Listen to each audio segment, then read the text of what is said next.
Bonjour à toutes et tous, pour ceux qui nous suivent à distance. Alors, dernière conférence de la journée.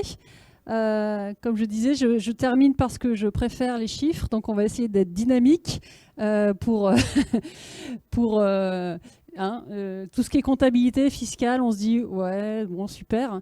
Sauf que vous allez voir, grâce à Jérôme, qui a accepté avec plaisir d'intervenir sur ce sujet, si en quoi le GTIN va vous être utile pour quand vous êtes vendeur au sein d'une marketplace, eh bien, déclarer le bon taux de TVA au fisc. Donc c'est sujet quand même qui doit vous intéresser dès lors que vous vendez sur les marketplaces. Donc Jérôme Scad de la société cofondateur de Cockpit Lab, c'est à toi.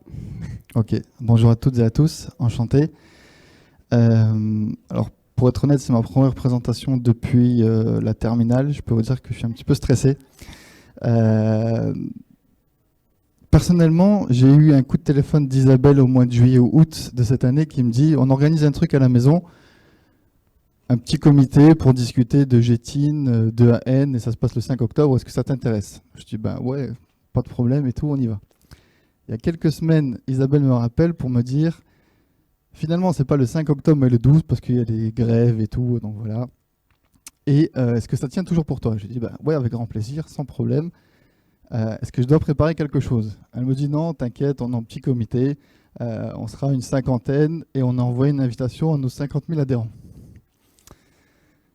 Je peux vous dire que c'était pas du tout ce que j'imaginais. Au final, elle me dit, il y a une landing page, va voir dessus et tu verras, il y a tout qui est référencé et c'est super. Je vais dessus, je lis des noms comme Cdiscount, Galerie Lafayette, La Redoute, Clear Fashion. Et là, je descends et je vois mon nom, Jérôme Scat, durée 45 minutes, sujet. Comment le GTIN de votre produit vous aide à vous conformer aux exigences fiscales sur les marketplaces? Comment vous expliquer ce qui s'est passé dans ma tête à ce moment-là? Je dois parler devant une cinquantaine de personnes et quelques milliers en ligne de code barre et de code TVA, sans que les gens s'endorment ou se déconnectent. Ça va être intéressant. Je me suis dit que le meilleur moment, c'est d'imaginer un petit jeu. Donc le jeu, ça va être de vous faire deviner quel taux de TVA vous appliqueriez si jamais vous étiez vendeur de ces produits-là. Alors les objectifs de ces 45 prochaines minutes, c'est de passer un beau moment, pour vous, mais surtout pour moi, d'apprendre une chose ou deux, vous faire gagner du temps, grâce à GSA notamment, vous faire gagner de l'argent, et si possible, rendre sexy la TVA. Alors, on va commencer tout de suite par stimuler les femmes.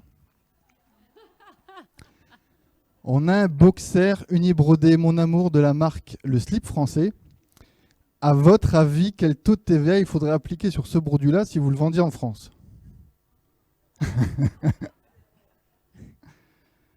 Quel taux? 20%, exactement. Sur la France, on est en standard, donc c'est 20%. Maintenant, il y a un truc qui s'appelle l'Union européenne, et si vous étiez vendeur en Allemagne, en Espagne ou en Italie, quel taux vous appliqueriez? En Allemagne, par hasard. 10? Ça devient un peu plus compliqué. Donc, on est toujours sur une catégorisation du standard. En Allemagne, c'est 19%, en Espagne, c'est 21%, et en Italie, c'est 22%. Alors, on va faire plus simple, parce que je vois que vous ne maîtrisez pas trop les différents taux de TVA en Union européenne. Donc, vous allez me dire, en gros, si c'est du standard, du réduit 1, du réduit 2 ou du super réduit. Alors, j'ai fait un petit sondage. En gros, dans l'esprit des gens, le standard, c'est tout. Alors, c'est vrai, mais pas que. Il n'y a aucun rapport avec le boxeur. Hein, non, aucun rapport là, aucun rapport. Le réduit 1, dans la tête des gens, c'est surtout tout ce qui touche aux travaux. Le réduit 2, c'est tout ce qui est épicerie alimentaire et les livres. Alors, c'est vrai, sauf exception. Le super réduit, c'est tout ce qui est presse et médicaments. Et je vous fais grâce des taux parking et des taux Covid-19. Alors, autre exemple, on est sur du carte noire classique. Quel taux de TVA vous appliqueriez du coup en France, en sachant juste avant qu'on a dit qu'on était dans l'épicerie alimentaire? Vous appliqueriez quel taux? 5,5, réduit 2, c'est ça? Donc on est bien sur du réduit 2 en France, super. Par contre en Allemagne, eh ben, on n'est plus sur du réduit 2, mais on est sur du réduit 1. En Espagne, réduit 1, et le café en Italie, c'est du standard. Partant de cette base, et si on catégoriserait le café et le thé généralement dans la même catégorie, est-ce que vous pensez que le thé collecte la même TVA? Forcément, si je le présente, c'est qu'il y a un petit piège. En France, en Allemagne et en Espagne, on est sur exactement les mêmes taux que le café. Seulement en Italie, on est passé du standard à réduit 1. Il vaut mieux vendre du thé que du café. Un produit un peu à la mode en ce moment, du CBD. À votre avis, quel taux il faut appliquer? Et là, on va laisser tomber l'Europe. On va plutôt garder focus France. Quel taux de TVA il faudrait appliquer sur la France? 0%. Légalisons. Eh bien, on est sur du réduit 2, du 5,5. Parce que c'est considéré comme un produit alimentaire. Donc, je trouve ça un petit peu fou. Il faut savoir que le tabac chicha, c'est considéré taux de TVA 20%. Donc, voilà. Autre exemple que j'ai trouvé sur Cdiscount, des barres de céréales Granny à la framboise et des barres de céréales toujours de la marque Granny au chocolat. Alors, vous doutez bien qu'il y a encore un autre petit piège. À votre avis, eh bien, sur les barres à la framboise, on est sur 5,5 et sur les barres au chocolat, on est à 20%. Pourquoi? Parce que le chocolat est considéré historiquement comme un produit de luxe. Et alors, vous allez me dire à quoi ça me sert concrètement? Je vais y répondre dans quelques minutes. Je m'appelle Jérôme Scad, je suis le fondateur de Cockpit Lab depuis 2016. Cockpit Lab, c'est un logiciel SaaS pour les vendeurs e-commerce et marketplace. Regarde la caméra. Pardon. E-commerce et marketplace. On a des API, des connecteurs. On est aussi une agence de conseil et on propose des différentes formations. Cockpit Lab, c'est plus de 1500 utilisateurs actifs francophones, à 90% francophones. 3000 élèves formés au e-commerce et au marketplace, à la compta, à la fiscalité, tous les différents métiers qu'un entrepreneur et qu'une société doit maîtriser au niveau du e-commerce. Plus de 7000 membres dans la communauté, une bonne note, je trouve. Un support réactif, compétent et honnête. Quand on ne sait pas, on le dit. Et on est connecté sur plus de 300 marketplaces. Différentes fonctionnalités historiques, c'est la gestion des flux de commandes, des statistiques, les calculs de profit et de marge, la facturation, la comptabilité et l'ERP, ça c'est notre grosse fonctionnalité. L'email marketing, la review request pour augmenter vos évaluations sur les différentes marketplaces. La gestion du PPC, la publicité, l'enrichissement de data et l'optimisation SEO qui me tient énormément à cœur.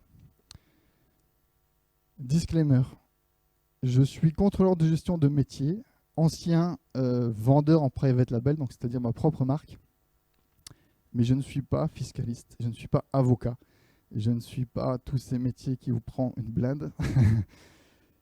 Et du coup, il faut prendre avec pincette tout ce que je vais vous dire. D'accord? Faites-les vérifier par des experts. Quel taux de TVA pour les produits de première nécessité? 0, 5,5? Exactement. Donc, c'est-à-dire qu'on a L'Oréal qui sont ici, des savons, des shampoings sont considérés comme des produits de première nécessité. Un après-shampoing. Alors pour certaines influenceuses, clairement des produits de première nécessité, mais je pose la question pour les sans-dents, le peuple, est-ce que c'est vraiment un produit considéré comme de première nécessité? J'ai posé la question à une vingtaine d'experts comptables, j'ai eu 20 réponses différentes. Donc voilà, tout simplement. Autre exemple sur les masques chirurgicaux. Alors là, je vais prendre un cas concret. Un utilisateur de cockpit réserve une démo, une visio avec moi l'année dernière, en plein Covid. À la base, je ne sais même pas pourquoi, sincèrement. Il m'appelle comme ça pour prendre des nouvelles peut-être. Au final, on trouve un sujet de discussion, on prend une de ses commandes. En parallèle, j'ouvre une facture qui a été générée par Amazon, pas par moi.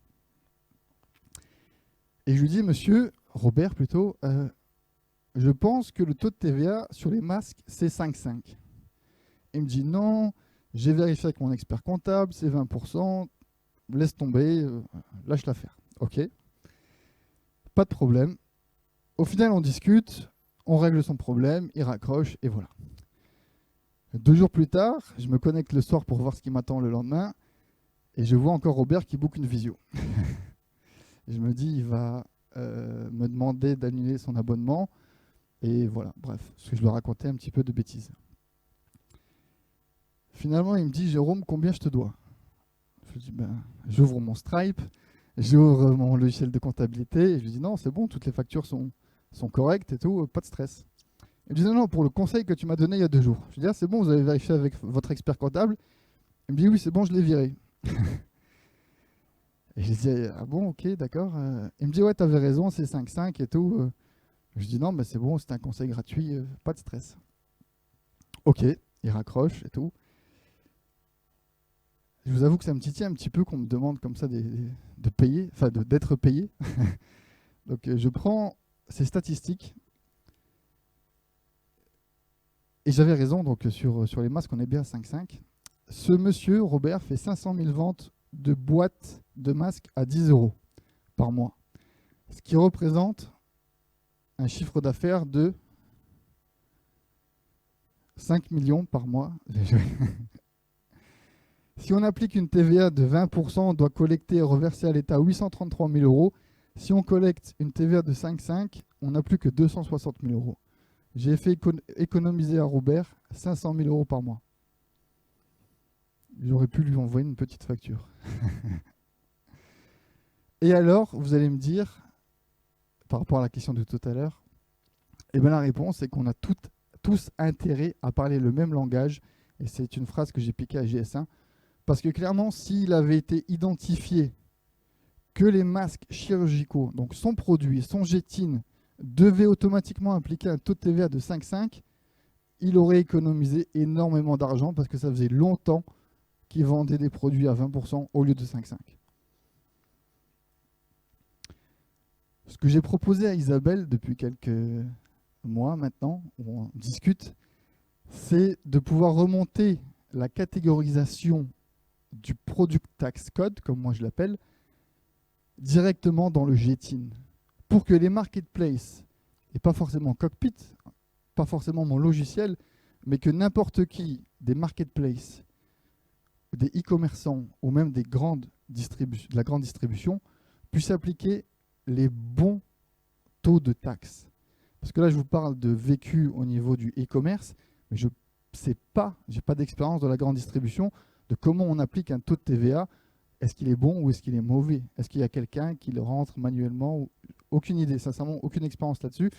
Donc moi, ce que je voudrais, mon rêve, c'est de pouvoir venir identifier et ne pas se casser la tête, surtout, parce que si vous vendez des nouveaux produits, il faut que vous passiez du temps, soit vous à chercher, soit demander à différents experts quel taux de taxe il faudrait appliquer pour être, premièrement, fiscalement bon, mais aussi potentiellement pouvoir baisser ses prix, parce que quand on voit les spots publicités à la radio ou à la télé et la petite guéguerre entre Lidl, Leclerc et ces différentes grandes enseignes, pour dire c'est moi le moins cher, là, moi, j'ai fait gagner 15 points de marge à Robert en quelques minutes. Donc, je pense qu'il y a tout intérêt à appliquer les bons taux de TVA sur les différents Gétines. Comme vous le savez, chez GS1, on a dans le Gétine certaines informations comme le label, les dimensions, le poids, l'origine, le conditionnement, les images, les médias, les catégories, que les marketplaces utilisent à bon escient. Non, n'utilisent pas vraiment. Et par contre, on n'a pas le Product Tax Code. On n'a pas quel taux de taxe appliqué au produit. Et c'est ce que je voudrais mettre en place, et ce que je propose si j'ai été élu président de la République, pour qu'on bénéficie tous de cette information, que ce soit les marketplaces ou la grande distrie, mais surtout que les vendeurs se concentrent sur leur business, à savoir vendre et pas se casser la tête pour savoir quel taux de taxe appliquer. Merci beaucoup, je m'appelle Jérôme Scat. Si vous voulez me suivre, c'est sur LinkedIn. Me contacter, c'est sur LinkedIn. On fait du conseil, on fait de la formation comme je vous l'ai expliqué. Et je vous remercie beaucoup. Merci.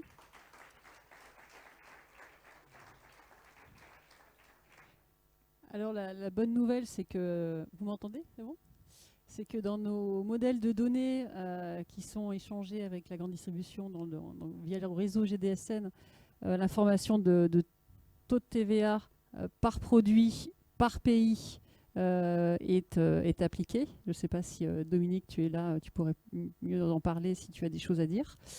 Mais ça, c'est pour la grande distribution et pour ceux qui utilisent le réseau GDSN, donc généralement les... Mais qui l'applique ce taux de TVA? C'est le vendeur, le propriétaire du Jetine? Oui, tout à fait, oui. Est-ce qu'il a raison? Ah bah, j'espère que de on va regarder les taux de TVA j'espère que de son côté, ils ont les équipes qui sont les équipes expertes internes qui regardent ça. Exactement. Mais moi, j'ai déjà vu marketplace, je pense qu'il y a un gros travail. Un gros travail. Moi, j'ai déjà vu des vendeurs qui, pour le même produit, on parlait d'offres avec ces discounts tout à l'heure, pour le même produit, appliquent deux taux de TVA différents. Par exemple, vous vendiez ce produit-là, vous appliquez 20%, et madame vend le même produit et elle va le mettre un taux de 5,5. Volontairement pour pouvoir augmenter sa marge ou pour pouvoir baisser son tarif et du coup avoir les buy box, d'accord? Ou involontairement parce que la crue c'était 5,5. Donc voilà. Et du coup, je trouve qu'il y a une potentielle concurrence déloyale qui peut être mise en place sur certains vendeurs. Oui, tout à fait.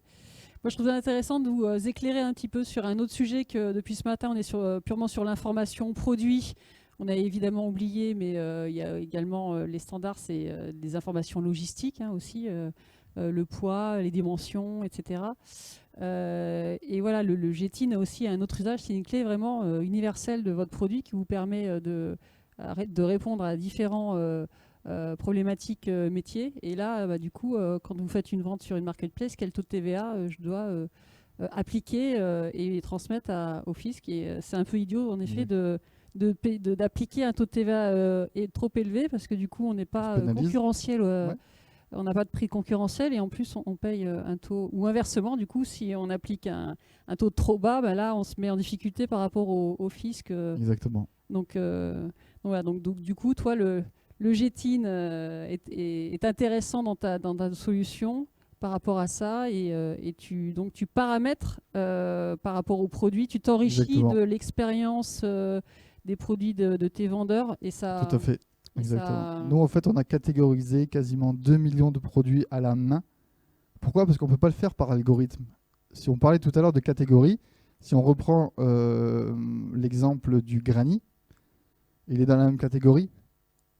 Alors que le granny à la framboise, il est à 5,5 et le granny au chocolat, il est à 20%. Donc on ne peut pas se dire simplement, ça serait trop facile, et j'aimerais bien pouvoir, parce que Octopia a dit qu'il y avait 8000 catégories chez eux, de mémoire, sur Amazon, on est à 70 000 catégories. Donc on est clairement, on ne peut pas le faire automatiquement, donc on est obligé, nous avec notre algorithme, d'appliquer un taux de TVA que l'algorithme a détecté. Ensuite, un membre de l'équipe, sans voir ce qui a été appliqué automatiquement, applique lui-même ce qu'il aurait mis. Et ça, c'est contre-validé par un autre membre de l'équipe. Et donc, du coup, on a 3 clés de vérification. Et en plus, si jamais c'est pas bon, eh ben, on nourrit notre algorithme. Mais ça, on est obligé de le faire manuellement. Je sais que c'est chiant. Je sais que ça ne me passionne pas, hein, sincèrement. Mais je pense que c'est vraiment un grand service pour tous les vendeurs de faire ça. Et en fait, en venant connecter directement vos différents produits sur Cockpit Lab, vous allez avoir directement en fait les bons taux de TVA. Si on les a déjà tagués, si on les a déjà codifiés, eh bien, vous n'arrivez strictement rien à faire de vous de votre côté. Et après que vous utilisez Cockpit Lab ou pas, le but pour moi, c'est vraiment de remonter cette information directement dans GS1. Comme ça, vous n'êtes pas dépendant d'une solution. Je ne suis pas là pour vendre mon logiciel. Est-ce que vous avez des questions dans la salle? Ça passionne pas trop, hein, les codes TVA. Moi, j'ai une question pour GS1. Avec la classification, Paul, avec la classification des produits, dans le système, dans le réseau GDSN, c'est déjà automatisé tout ça? Ou pas? Non. Donc il y a peut-être un sujet à creuser là-dessus, quoi. Je ne sais pas. Dominique, s'il y a des sujets... c'est quelque chose qui est discuté dans les groupes de travail ou pas du tout Voilà, c'est ça, oui. Vous savez, le sujet de la TVA, du tout.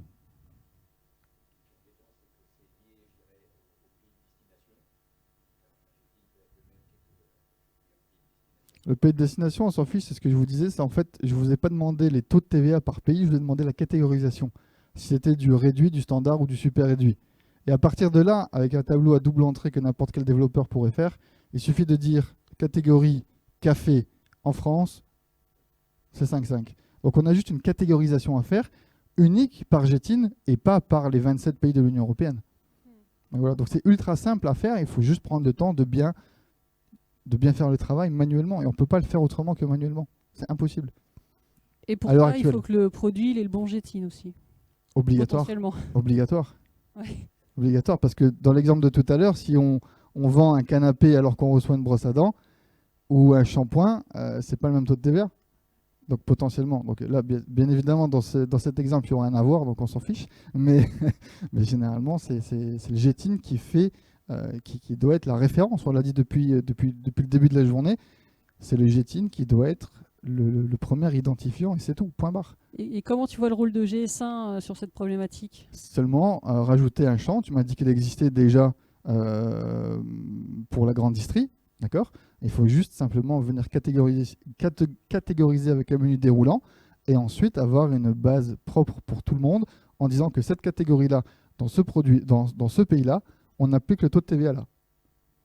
Et c'est tout. Simple. Encore des sujets.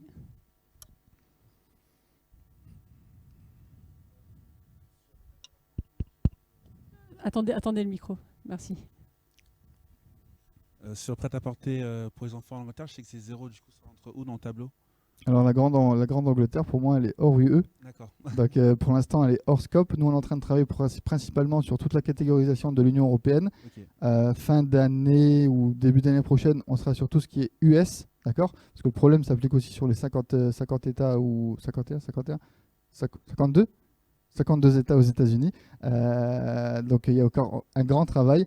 Et après-demain, ça sera vraiment le monde entier. Et vous savez que ce produit-là, dans l'État X, c'est ce taux de TVA. En Angleterre, ça va être X, Y, Z.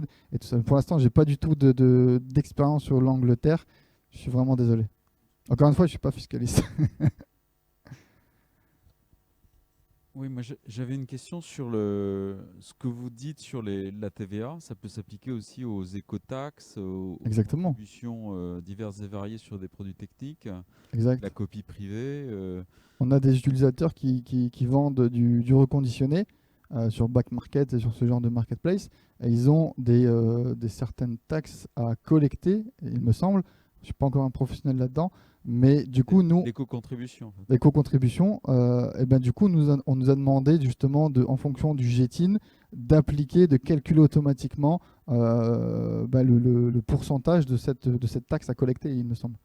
Donc, voilà. Mais on n'y est pas du tout encore. Donc l'impact, il est non seulement aussi, je dirais, vis-à-vis du fisc, mais aussi de compliance, en fait, à la fois pour le marchand et pour l'hébergeur, en fait. Exactement. La marketplace en tant que tel. Tout à fait. Ouais. Tout à fait. Donc c'est des enjeux réglementaires très importants. Exact. Ouais. Ouais, sincèrement, je pense que cette cette volonté de remonter le maximum d'informations directement dans GS1, d'accord, et pas avoir chacun sa propre maison. Je crois qu'en ce moment en politique, c'est chacun ouvre sa maison. Là, c'est vraiment de tout remonter dans la même et ensuite de venir piocher dedans en fonction de ce qu'on a besoin. Pour ça, il n'y a pas de problème. Mais vraiment pousser, c'est même pas pousser, c'est venir créer directement tout dans GS1 et venez ensuite taper dedans. Et pas l'inverse. Ouais, et quand on sait que la réglementation... allez-y. Non, mais et du coup, c'est quelque chose que vous avez prévu, vous, dans les champs, justement, au-delà de la TVA, d'avoir ces éléments d'éco-contribution, éco-taxe et autres? Alors, on intègre les indices, on ne les crée pas, c'est créé par d'autres organismes.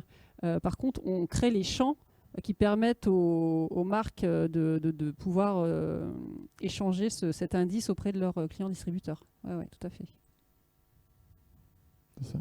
Mais c'est vrai que les marketplaces, de plus en plus, elles vont être responsables de leur contenu, etc., entre Digital Service Act, d'Access, etc., que peut-être qu'elles vont t'écouter. Je ne sais pas si j'ai, mais en tout cas, moi, comme je vous l'ai dit tout à l'heure, j'adore le SEO. Il y a quelques années, il y a une vingtaine d'années, c'était le Far West. On pouvait faire ce qu'on voulait en SEO. J'ai l'impression qu'on était sur un Far West de facturation, de fiscalité. Tout le monde s'excite depuis juillet 2021. Moi, ça fait depuis 2015-2016 qu'on génère des factures et qu'on prend cette vision, entre guillemets, bien au sérieux. Donc, je pense que ça va commencer à se professionnaliser. Il va y avoir des choses qui vont se faire. Donc, voilà. Et puis, même les États ont tout intérêt, les marketplaces et les États ont tout intérêt à collecter la bonne TVA, en fait. Et le plus rapidement possible. Une autre question ? Non. Un dernier point, Jérôme ? Non, invitez-moi sur LinkedIn, on poste régulièrement des choses, donc si vous ne voulez pas passer à côté des dernières nouveautés e-commerce, marketplace et fiscalité, ajoutez-moi. Merci beaucoup, Jérôme. Merci à vous.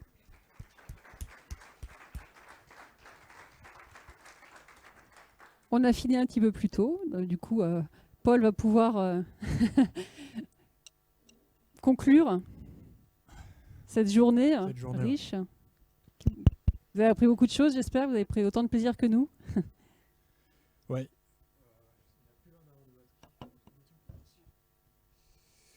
Ouais, le mot plaisir, je pense qu'il est bien trouvé. Vous m'entendez ? Ah, pardon.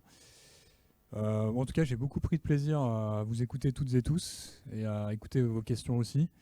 Au nom de toute l'équipe, un grand merci pour votre participation aujourd'hui parce que ces journées comme ça, en reprise, après ces quelques mois complexes, on voit que ça y est, c'est de nouveau possible et que ça a un sens pour beaucoup d'entre nous. Donc on va continuer et on va persister au moins avec un autre événement d'ici la fin d'année.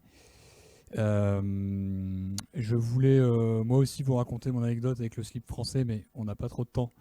Mais sachez que j'ai eu l'honneur de participer à une table ronde où le slip français, un des fondateurs, était là. En 2015, c'était un grand moment pour moi. Et ils sont toujours là, donc voilà, ça marche.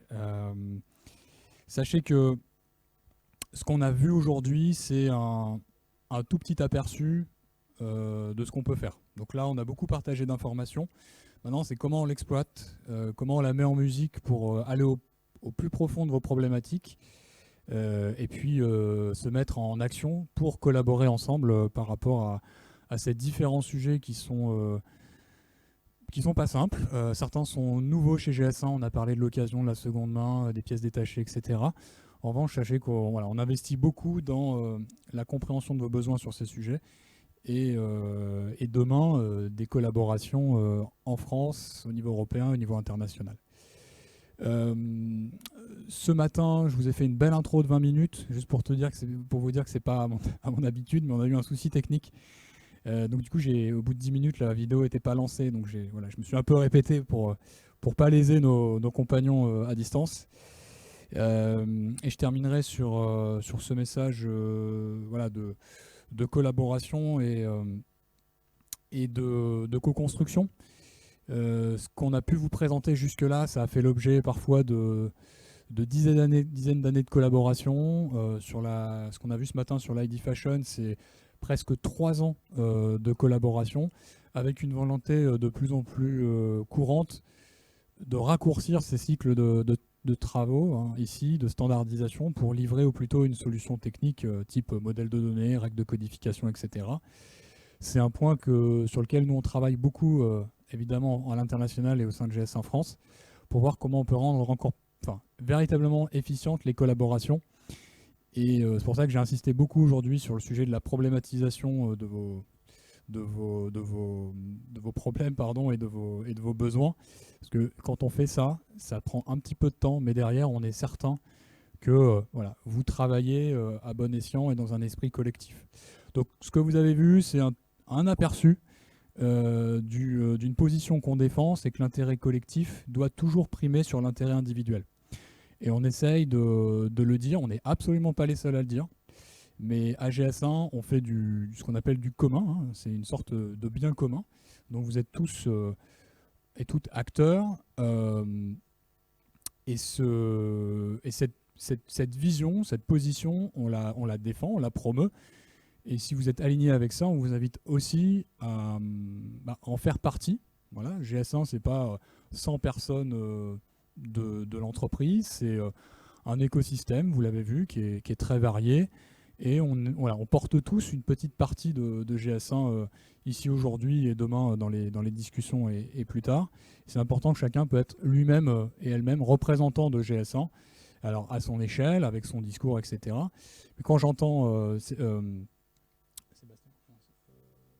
Jérôme, pardon, excusez-moi, quand j'entends Jérôme rendre sexy la TVA, je me dis que nous, et on le sait, on a un exercice extrêmement important pour rendre à minima intelligible, alors sexy, on verra, mais à minima intelligible GS1 en tant que tel, mais surtout la manière et l'intérêt de collaborer et de créer des règles, des référentiels qui, étant de plus en plus partagés, vont véritablement devenir des standards de marché.